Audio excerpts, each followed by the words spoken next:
This is a great little beginner camera that actually packs a sizable punch given the price and given its size. And we're going to talk about the good of this camera, the bad.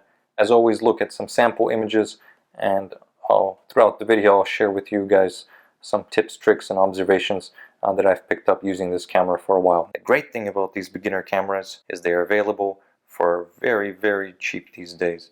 People buy them, use them 2 or 3 times, or maybe never used them because they never took that Iceland vacation they were planning to go on, and now they're sitting there collecting dust. Often you can find them in minty condition, barely used. I bought this one for $240, less than what Nikon is asking for an FTZ adapter these days. This was released in 2016 and it's still amazing. Okay, it's got a great modern 24 megapixel sensor. I started shooting digital with a 1 megapixel camera. It ran out of batteries after about 30 minutes. This is a 24 megapixel camera. If you're a beginner looking for your first camera, digital camera, look no further. There's so few differences between this one and a D3500, and we'll get into that later, that I think this one is still a very compelling option. So the first thing that stands out to me is the size and the weight. Okay, this thing is positively tiny, and that makes it not as intimidating as a larger camera when you're out on the street for hiking, travel, camping, that kind of thing.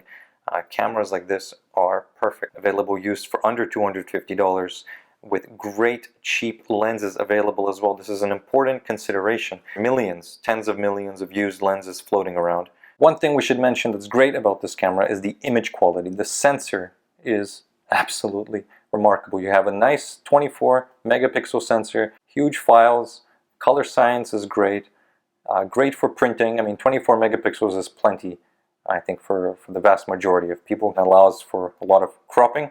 And this is one of the later 24 megapixel sensors, so you're getting a very, very modern sensor. See, it was cheaper for Nikon.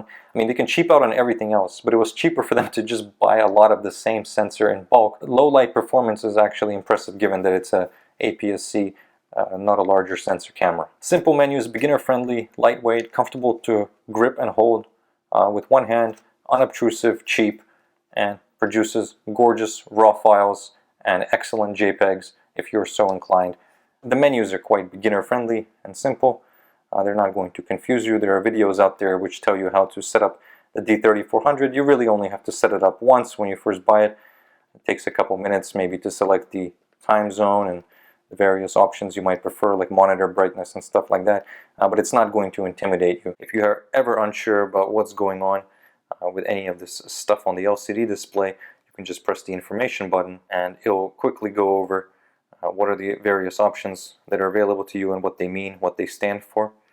Right now things are flashing on the camera because I don't have a lens attached. We'll remedy that in just a second. There's a customizable function button here, super useful. This was actually removed in the D3500. Yes, the later model removed this function button, and I've set this one to modify my ISO on the fly. So I just hold this guy down, and then I just spin the control wheel and I adjust the sensitivity. This thing shoots 1080p 60 FPS video, so if you need video in a pinch, this will do. Now, this wouldn't be my first choice for video, and it's not even Nikon's first choice if you want to shoot video. They have the D5000 series. The D5000 series actually has an articulated LCD screen. This one is fixed, and there is no microphone jack on here. Although the D3300, right, the one that came before this, had a microphone jack. So Nikon likes to give, and Nikon likes to take. When you buy this camera used, it will often come bundled with this little AFP lens. And just to keep this video interesting, I made sure that all the photos I took were all taken with this little kit lens. You don't have to invest in an expensive lens to get decent results. You can just stick with the kit lens. It focuses extremely quickly. It's very lightweight. It's always good to have this little guy around, even if it's not your primary lens. It's nice to have it as a backup. People often include it with the camera or bundled together for an extra $40, $50. 3.5 to 5.6 means it gets pretty dark, but that's fine because the VR does make up for a lot of it, and I was able to get perfectly fine handheld shots at 1/30th of a second or even slower than that, and I'm someone who drinks a lot of caffeine. So you may not be comforted by the plastic build, but optically these lenses are great, and for the price they're quite amazing. Just about any AFP lens is good. I've reviewed the 70-300 VR on my channel before, and that's a great performer. So this camera is perfectly compatible with these AFP lenses. Another really great thing about this camera, the long battery life. 1200 shots as rated, and use this guy all day long and not need a second battery.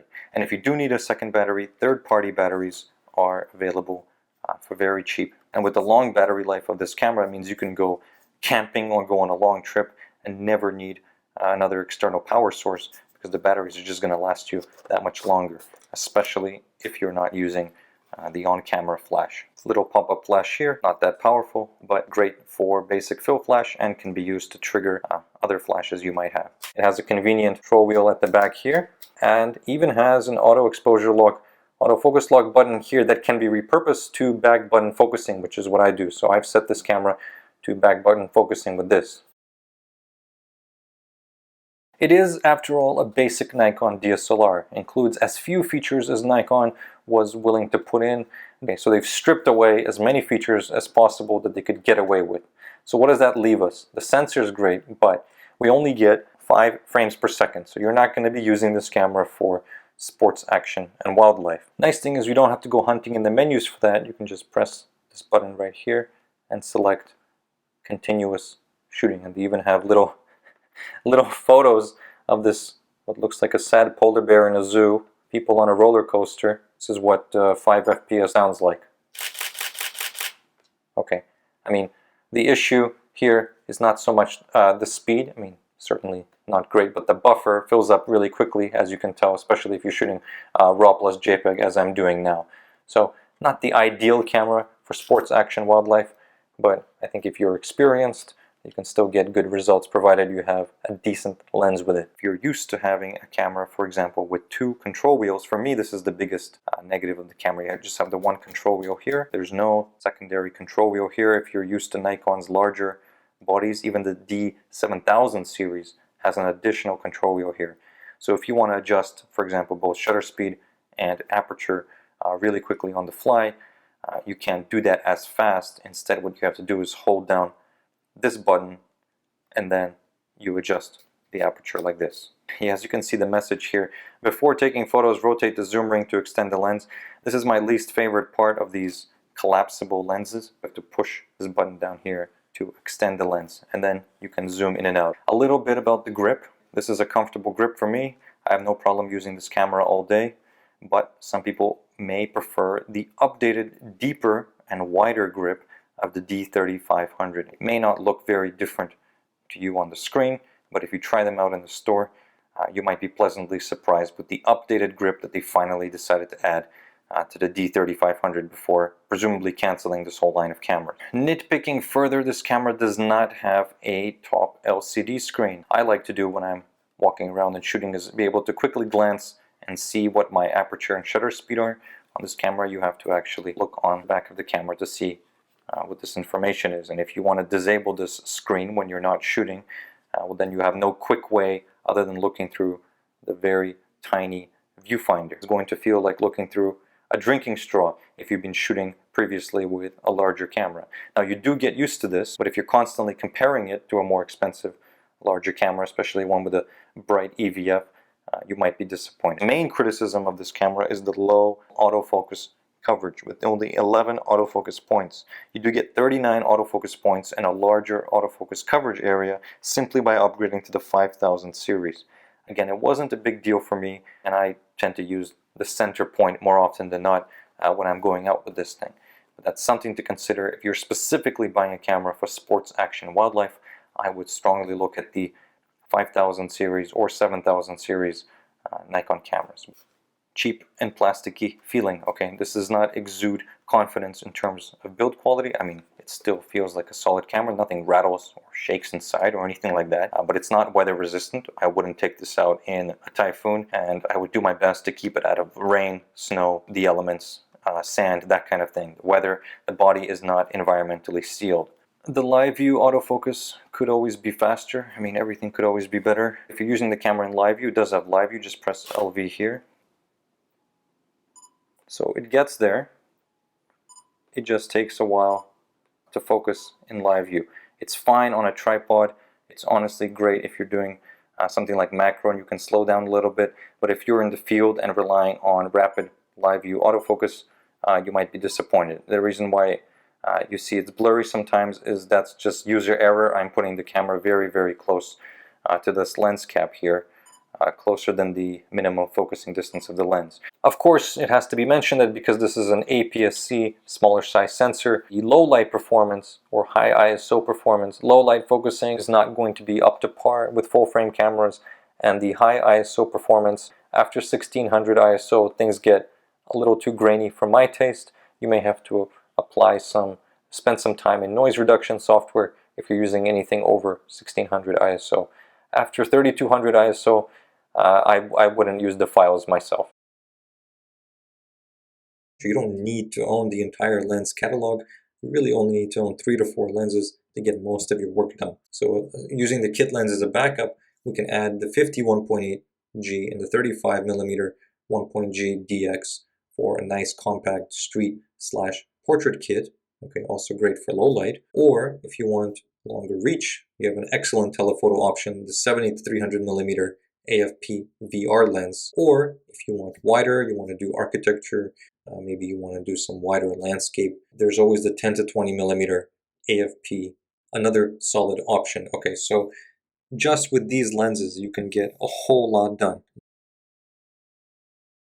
Finally, I want to show you guys some sample images that I've taken with the camera. I had a lot of fun walking around the city. I haven't traveled for a while, so I just pretended to be a tourist walking around Toronto and just seeing what I could get as if I was visiting the city for the very first time. I don't do any crazy editing, nothing fancy, maybe 20 seconds per photo in Lightroom, that kind of thing. All of these photos were taken with the cheap little 18-55 flimsy plastic lens that I talked about earlier. So if you're using any lens better than that, yeah, you can expect sharper performance. Chromatic aberration, well controlled. Purple fringing was well controlled. I mean, these are things that can be taken there in post really quickly. And I found that stopping it down to around 6.3, 7.1 kept things nice and sharp throughout the frame. Look, I had a lot of fun using this camera and lightweight lens combination, just walking around. My expectations were low and they were exceeded comfortably. I mean, I was constantly blown away with how quickly this lens focused. Focusing in low light was a bit more of a challenge, and focusing on moving subjects was definitely more of a challenge. The combination of this camera and this lens made it a bit painful, honestly, to do low light, continuous autofocusing at night. Okay, so that's one area where this was a bit frustrating. But as a walk-around tool, I was more than satisfied. And look, if you're a beginner and you just want to improve your photography, it's going to take some time to get there.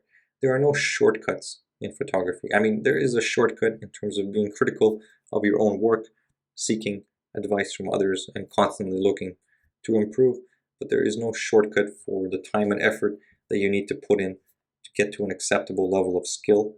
And so, whether you take your first 10,000 shots with a basic DSLR or take them with a $3,000 mirrorless camera, doesn't make all that much difference. You're still going to need to put in the work, make all the mistakes, and then you'll come out ahead a stronger photographer. As always, guys, thanks for watching the video. If you have experience with the D3400 or other entry-level Nikon cameras such as this one, let us know in the comment section and subscribe for more, and I'll catch you guys next time. Adios.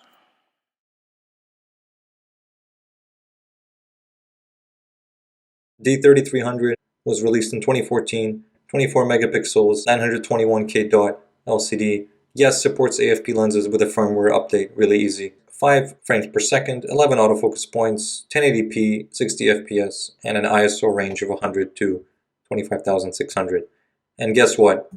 The D3400 and the D3500 are exactly the same. Now, there are differences between these cameras, so let's get into that. Battery life has been improved steadily. It was already honestly not bad, I think, with the D3300, but with the D3400 and especially the latest one, the battery life is phenomenal at almost 1600 shots. The weight, as Nikon has been removing features and making the camera just a tiny bit different in terms of dimensions, the weight has gone down. The microphone jack used to be available on the D3300, has since been removed. Bluetooth wasn't available on the D3300, but is available on the D3400 and D3500. And if you want to use the camera with a remote, 3300 and 3400 take an optional infrared remote, and the D3500 is only controllable via the SnapBridge app on your smartphone.